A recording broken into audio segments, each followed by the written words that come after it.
नमस्कार, मैं वर्षा सिंह। प्रस्तुत हैं दोपहर समाचार।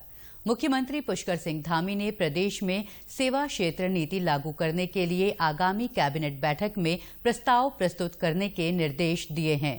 साथ ही कार्यों में तेजी लाने के लिए विभागीय स्तर पर निर्णय लेकर समस्याओं के जल्द निस्तारण के लिए भी कहा है। सचिवालय में उत्तराखंड निवेश और आधारिक संरचना विकास बोर्ड की दूसरी बैठक में मुख्यमंत्री ने UIIDB के अधीन संचालित होने वाली योजनाओं की समीक्षा की। इस दौरान उन्होंने कार्यों में तेजी लाने और बोर्ड के कार्य संचालन के लिए स्वीकृत पदों पर जल्द नियुक्ति प्रक्रिया शुरू करने के लिए निर्देश दिए हैं। उन्होंने कहा कि पहले लोक महत्व और तात्कालिक योजनाओं पर ध्यान दिया जाए। मुख्यमंत्री ने सचिव पर्यटन एवं नागरिक उड्डयन को जौलीग्रांट, पंतनगर और नैनीसैनी में विमानों की नाइट लैंडिंग की संभावनाओं की कार्य योजना तैयार करने को कहा। उन्होंने चारधाम की तरह मानस खंड मंदिर श्रृंखलाओं के सौंदर्यीकरण की योजनाओं पर भी तेजी से कार्य करने के निर्देश दिए।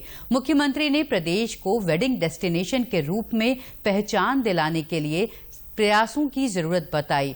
मुख्यमंत्री ने वर्तमान आवासीय अवस्थापनाओं को देखते हुए पुनर्विकास योजनाओं के प्रस्तावों, हरिद्वार ऋषिकेश गंगा कॉरिडोर, शारदा कॉरिडोर, 2 नई टाउनशिप विकसित करने और कैंची धाम परियोजना के कार्यों में भी तेजी लाए जाने के निर्देश दिए।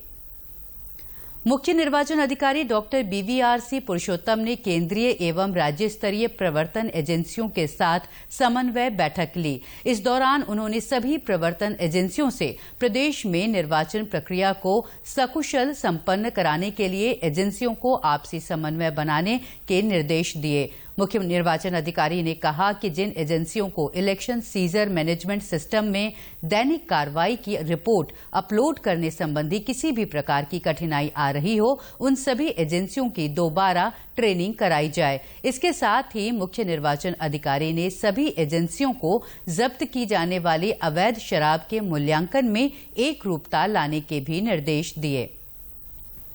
पौड़ी के जिलाधिकारी डॉक्टर आशीष चौहान ने लोकसभा चुनाव के संबंध में जिले के प्रिंटिंग प्रेस के संचालक और मीडिया कर्मियों से कलेक्ट्रेट सभागार में वार्ता की। इस दौरान जिलाधिकारी ने प्रिंटिंग प्रेस संचालकों को निर्देश दिए कि चुनाव में जो भी सामग्री उनके द्वारा प्रिंट की जाएगी उस पर अनिवार्य रूप से अपना नाम और पता अंकित करें। साथ ही प्रचार प्रसार सामग्री छपवाने वाले से घोषणा पत्र प्राप्त कर लें और प्रिंट की जाने वाली सभी सामग्री की सूचना निर्वाचन कार्यालय को दें। उन्होंने प्रिंटर्स को ये भी निर्देश दिए कि ऐसी कोई भी प्रचार प्रसार सामग्री का प्रकाशन न करें जिससे निर्वाचन की शुचिता, पारदर्शिता और सुगम व्यवस्था में किसी भी प्रकार की बाधा पहुंचती हो। साथ ही जाति, संप्रदाय, लिंग भेद, विदेशी संबंध, संविधान, सैनिक पृष्ठभूमि और राष्ट्रीय प्रतीक जैसी छवि को नुकसान करने वाली तथा व्यक्तिगत मानहानि, सामाजिक सद्भाव बिगाड़ने वाली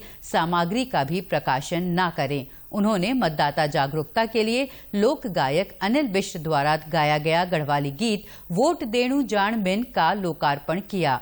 इस गीत के गायक और संगीत निर्देशक अनिल बिष्ट ने बताया कि मतदान में सहभागिता और जन जागृति के लिए एक सहयोग के रूप में इसे प्रस्तुत किया जाएगा। साथ ही सुदूरवर्ती ग्रामीण क्षेत्रों में मतदान के लिए जागरूकता लाने के उद्देश्य से मातृभाषा गढ़वाली में गीत गाया गया है।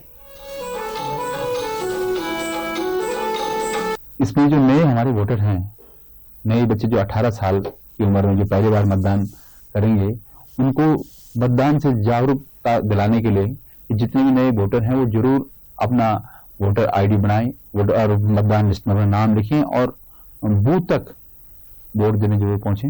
उम्र 18 हुए अब वोट देणो जान मिन, चुनो को त्योहार ऐगे वोट देणु जान मिन।